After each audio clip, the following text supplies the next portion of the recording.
nararamdaman nyo? Of course, I'm concerned about you. Ano po yun? Nanginginig po, ma'am. Bakit po kayo nanginginig? Bukod po sa nanginginig, ano pong nararamdaman nyo? Hindi naman po ako sumisigaw. Kasi po, wala po talaga akong alam kung sino po yun, si Kukoy Villamin, si Grace Piatos po.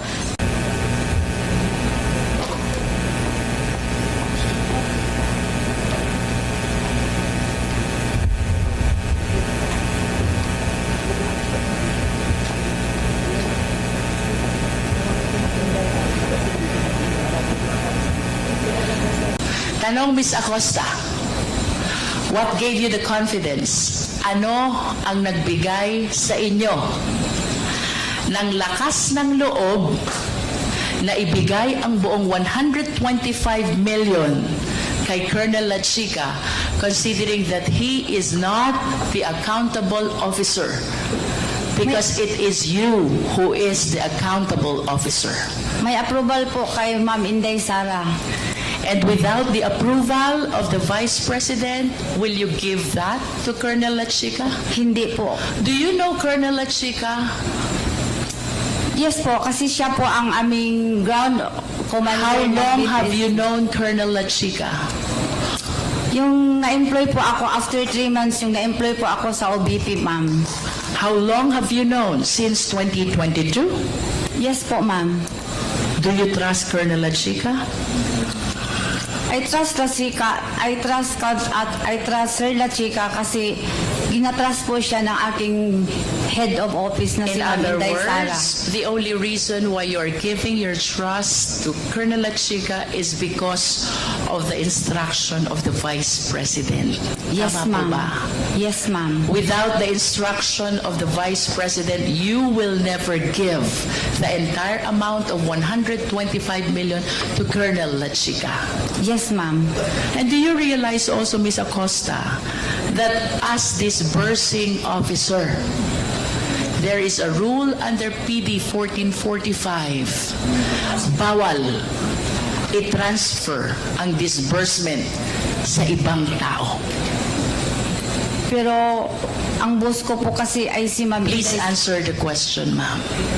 Yes, Under PD 1445, an authorized transfer of disbursement is prohibited. Are you aware of that? yes, ma'am. And what you did is an unauthorized transfer. Tama po? Yes po, ma'am, pero may... In other words, you are liable for the unauthorized transfer of that money which is due for your disbursement. Tama po? Tama po, ma'am. Pero, Are you aware also na kung ito pong perang ito ay mapupunta sa mga hindi matitino na government officials at gagamitin for purpose other than its confidential purpose, you can be held liable Yes, for po. malversation of public funds by negligence. yes, alam ko po, ma'am. Pero nanaig po ang aking belief na may trust po ako kay Lachica dahil po authorized po siya ni Ma'am Sara Duterte. And are you aware also that what Colonel Lachica did is he usurped Ano po? your authority as special disbursing officer? Ang ginawa po ni Colonel Lachica ay pinakialaman na yung trabaho na dapat ay sa inyo. We call that usurpation of authority. Kasi po wala po akong alam kung paano po i-implement ang mga confidential activities po, ma'am. Si Bakit Sir po? Lachica lang po ang may alam. Sandali po, bakit po wala kayong alam? You are the special disbursing officer. You prepare the financial plan. You are a signatory in the disbursement. You prepare the liquidation. You certify. You prepare the accomplishment report. Bakit wala po kayong alam? wala po akong alam sa pag-implement po ng confidential activities po. Dahil po, hindi ko po yan in line sa aking pinag-aralan, ma'am. But as the special disbursing officer, of course you realize you have the function of disbursing the fund. Yes po, pero may utos po sa akin na ibigay po kay Colonel La Chica. Kasi siya po ang expert, siya po ang may kaalaman kung paano po i-achieve ang mga confidential activities na safely and hindi po magulo. Would you know, Ms. Acosta, kung saan po dinala ni Colonel La Chica yung 125 million? Di ko po na po alam, ma'am, kasi sa kanya na po yung discretion kung Hindi po niya discretion yun, ay, ma'am. sa kanya na po yung Please trabaho. understand, kayo po ang special disbursing officer. You're supposed to be the person doing the payment of this amount to various payees. Hindi po ito discretion ni Colonel La Chica, ma'am. Do you understand? Yes, ma'am. Ano nga po ulit trabaho ni Colonel La Chica? Siya po ang head ng aming BPSPG at siya po ang inatasan as security officer po ng Office of the Vice President. And of course, you will agree with me, iba po ang trabaho ng security officer sa trabaho ng special disbursing officer. Tama po ba? As a matter of Yes, fact, iba kaya po. po kayo'y banded. Kaya po kayo nire-require ng Fidelity Fund is to take care of these public funds. Si Colonel La Chica po ba? Covered po ba siya ng Fidelity Bond? Hindi po, ma'am. I don't think so because it's not part of his job to disburse public funds. Pero siya po ang may alam, ma'am, lalo na pag-implement sa mga confidential activities po, ma'am. Just like surveillance and monitoring po. Kung okay po ba dyan, itayo, example, yung satellite office. Even when he is aware of the implementation of the surveillance activities, you, as a special disbursing officer, should be the one actually paying all the recipients. Do you understand, Ms. Acosta? I understand po, ma'am. Then why did you give all the money to Colonel La Chica? Because po may utos po si Ma'am Inday Sara na sa kanya ko po i-release. Kasi siya po ang nakakaalam kung paano po i-implement ang mga programs and activities in line po sa confidential fund. Siya Okay. po ang mag-survey, surveillance and monitoring po. Sa kanya po yun, wala po akong alam. Ms. Acosta, I hope you realize that it is incumbent upon you as the special disbursing officer to know all the recipients of the entire 125 million.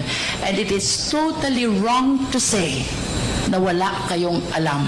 Because in the first place, trabaho nyo po to disperse these funds to the various number of recipients. Let us proceed to liquidation report.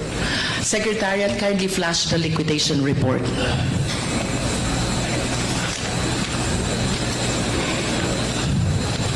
What is the purpose, Ms. Acosta, of the liquidation report? To liquidate the funds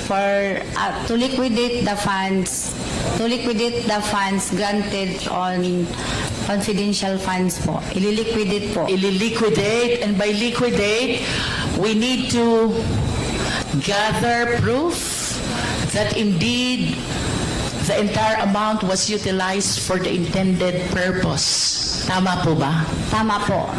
What is your participation in this liquidation report? Yung binigay na po sa akin ni Sir La Chica ang Ms. acknowledgement. Acosta, please be directed to the left bottom part of the liquidation report. Correctness of the above data po, ma'am. Do you understand what that means? Yes po, ma'am. Ano pong ibig sabihin nun? Na ang pondo po ay nagamit ng maayos sa pamagitan po ng pagkuha ng mga acknowledgement receipt po na galing po kay Sir La Chica. You mentioned about acknowledgement receipts. Pag-usapan po natin yan. As a special disbursing officer, part of your job is to certify the correctness of the above data, and that includes the acknowledgement receipts that you mentioned. Do you agree?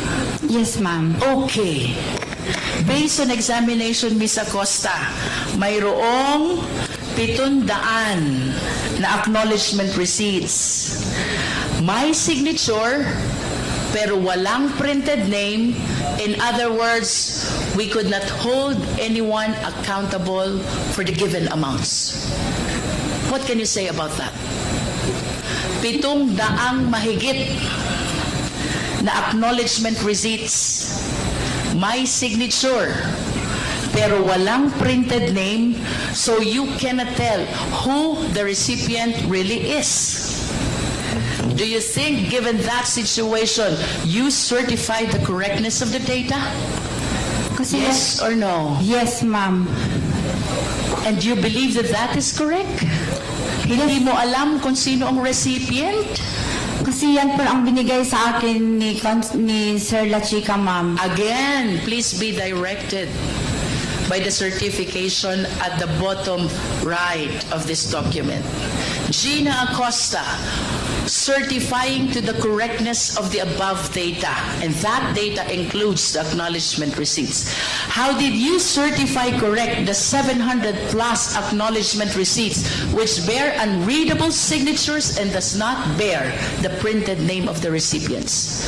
Tama po ba yun? Sa paningin ko, ma'am, ang maka-answer po ng maayos ay si Sir La Chica po, ma'am. Sa paningin niyo po bilang Special Disbursing Officer, tama po ba na ang acknowledgement receipt ay wala kang pagkitaan ng pangalan? Tama po ba yun? Kasi po ang alam ko po, Please answer the question, Ms. Acosta. I believe that the question is answerable by yes or no only. Kayo po ang Special Disbursing Officer, and you said from this liquidation report, I'm certifying to the correctness of the above data. 700 plus acknowledgement receipts with signature, unreadable, and without printed name. Tama po ba na i-certify na tama yung 700 mahigit na acknowledgement receipts na yon? Tama po o mali? tama po, ma'am. Tama? Yes po, ma'am. Kahit wala pong pangalan? Kasi po, ang makasagot po niyan ng maayos, ma'am, pwede po si Sir La Chica. Okay, let's do this by way of hypothetical question. Kayo po ang accountable disbursing officer. Ibig sabihin, kayo po ang may pananagutan sakaling mawala, may mangyaring hindi tama, dito po sa 125 million. I hope you anchor your answer on the fact na kayo po ang mananagot doon sa 125 million as a special disbursing officer. Tama po ba nag-release kayong pera? Tapos yung acknowledgement receipt, walang pangalan ng recipient. Tama po o mali? Kung kayo po ang mismong magre-release ng pera, kayo po ba'y papayag na walang printed name ang acknowledgement receipt? Pwede po, ma'am, itanong po kay Sir La Chica po. No, Ano the po ang question, nangyari. Ms. Acosta, is hypothetical, no? Kung sakali lang pong kayo mismo ang nagbigay doon sa 700 na tao yon, kayo po ang accountable disbursing officer, papayag po ba kayo na yung 700 na yon, tatanggap lang ng tatanggap ng pera, tapos hindi nyo alam kung anong mga pangalan nila? Yun po ba ay tama o mali? You said already that it was Colonel La Chica who did the disbursement. Naintindihan ko na po yun. Opo, ma'am. Pero ang sitwasyon po natin ngayon, let us assume na kayo ang magre-release ng pera. Papayag po ba kayong mag-release ng pera na hindi sinusulat yung printed name ng pagbibigyan nyo ng pera? Siguro po, nangyari po yun dahil po sa voluminous na transaction, ma'am. Ms. Acosta, the question is answerable only by tama o mali. We are talking about 700 plus acknowledgement receipts. May signature, walang printed name, walang pagkitaan ng pangalan ng recipients. Kung kayo po ang magre-release nito, papayag po ba kayo na walang printed name ang tumanggap? Hindi po, pero depende po sa sitwasyon, You have ma'am. given your answer already. Ms. Acosta, let's proceed to the next category of acknowledgement receipts. Mayroon naman pong 300 plus. May signature, may printed name, pero hindi naman mabasa yung printed name. In other words, wala din pong pagkitaan kung sino ang recipient. Again, on the assumption na kayo po ang magre-release ng perang ito sa recipient, papayag po ba kayong i-release itong perang ito na hindi nyo nakitang nakasulat ang pangalan ng recipient? Nag-trust po ako kay kay Sir La Chica, ma'am. Ms. Acosta, let us answer the question po. I understand na ang sabi niyo po si Colonel La Chica nag-release. Yes po. On the assumption only, kunyari lang po kayo ang magre-release. Andyan yung recipient. 300 mahigit po to. Papayag po ba kayo na hindi nyo mabasa ang mga tunay na pangalan ng pinagbibigyan nyo ng pera? Kung ako po ang nagbigay, hindi po ako papayag. Hindi kayo papayag. Now, let us go to the acknowledgement receipt with the recipient whose name is Mary Grace Piatos. Do we still have that slide, Secretariat? Can we please share it? I wish to believe na nakita nyo na po ito during the previous hearings. Again, hypothetical question ulit. Kung kayo po ba ang magre-release ng pera to a name, Mary Grace Piatos, kayo po ba ay papayag? Papayag po ako, ma'am. Meron naman pong Piatos na apelyido. Do you know Mary Grace Piatos? Do you know Mary Grace Piatos? Wala po ako. Hindi ko po siya kilala, ma'am. But you said na papayag kayo kasi may apelidong Piatos. Saan ho ba kayo nakakita na apelidong Piatos? Meron po sa amin sa Davao, ma'am. Meron po na apelidong Piatos. I will be interested to know, Ms. Acosta, kung sino po yung mga taga Davao na may apelidong Piatos. But do you honestly believe na meron pong Mary Grace Piatos? Yes, ma'am. Sa Davao po meron. Meron. Opo. Bakit po kaya hindi siya lumulutang? I am reminded by the pledge of, I believe, the Young Guns who contributed money to raise 1 million asking Mary Grace Piatos to come out to the open. Bakit po kaya walang lumulutang? If indeed mayroong Mary Grace Piatos sa Davao. Kasi po, nagbibis lang po ako sa binigay po ni Sir La Chica na mga binalik Ms. niya sa Acosta, akin. kindly answer the question po. Sabi niyo po kanina, mayroong Mary Grace Piatos. Piatos po ang sinabi ko, ma'am, na apelyido. Nonetheless, kayo po ba'y naniniwalang mayroong Mary Grace Piatos? In the first place, kayo po dapat kaharap nito eh. Dahil kayong special disbursing officer. But you kept on claiming that you handed the entire amount to Colonel La Chica. Kaya hindi nyo alam kung anong nangyari dun sa pera. O ito na po ang consequence Ipinagtiwala nyo ang disbursement sa hindi naman accountable officer. How will you answer now to that acknowledgement receipt? Paano nyo po ngayon ipapaliwanag yan? Kayo po ang accountable officer and you're bound to explain who is Mary Grace Piatos. Hindi po talaga ako maka-explain yan, ma'am, kasi hindi po ako ang nagpapipirma po. Ang nag-execute po ng acknowledgement na yun, ma'am, si Sir La Chica po.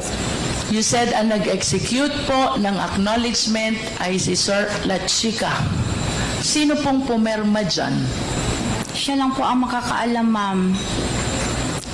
Si Colonel La Chica lang ang nakakaalam. Yes po, kasi siya po ang nag-execute ng acknowledgement receipt po. Miss Acosta, ako po'y gusto ko pong maawa sa inyo kasi while you entrusted the entire amount of 125 million to Colonel La Chica, who is not an accountable officer at all, I hope you realize, kayo po ang mananagot sa buong 125 million. Are you aware of that? Yes, ma'am. Aware po ako. Balikan ko po si Mary Grace Piatos. Anchoring my question on your statement na may mga piatos sa Davao City. In spite of the pledge of 1 million by Young Guns, kung talaga pong may Mary Grace Piatos, I believe 2 weeks na ang nakaraan, but wala po kayang nagpapakilala na Mary Grace Piatos. Piatos lang po ang sinabi ko, ma'am. Hindi Ano po ako- yun? Piatos lang po na apelyido ang sinabi Yes, ko. but you said that there are piatoses in Davao City. May mga piatos sa Davao. Kung hindi nyo man po talaga personally kilala that certain Mary Grace, bakit po kaya walang lumulutang? Kung talagang may Mary Grace piatos, magkakaroon ho siya ng 1 milyon na walang kahirap-hirap.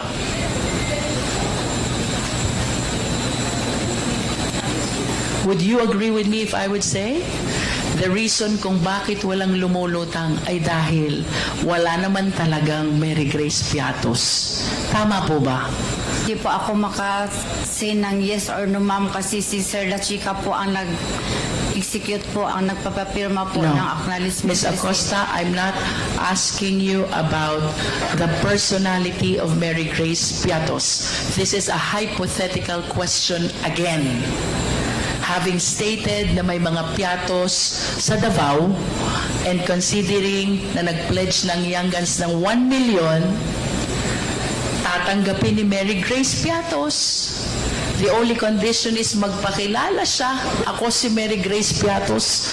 Tama po bang sabihin na kaya walang lumulutang na Mary Grace Piatos ay dahil ang totoo, wala naman talagang Mary Grace Piatos? Tama po o mali? Yun po ang answer Tama ko, po ma'am. o mali, Miss Acosta? Siguro, tama po yun, ma'am. Okay. Now let's proceed to that acknowledgement receipt with the name Kokoy Villamin.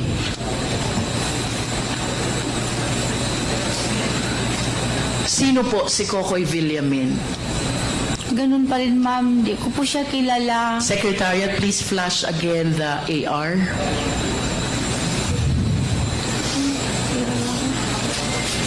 Natanggap po lang galing kay ano. Mr. Chair. Madam Vice President. Thank you, sir. Ms. Acosta has been crying since this hearings started because of her fear and a lot of other things. Can we just give her some air? 1 minute suspension is declared by the chair.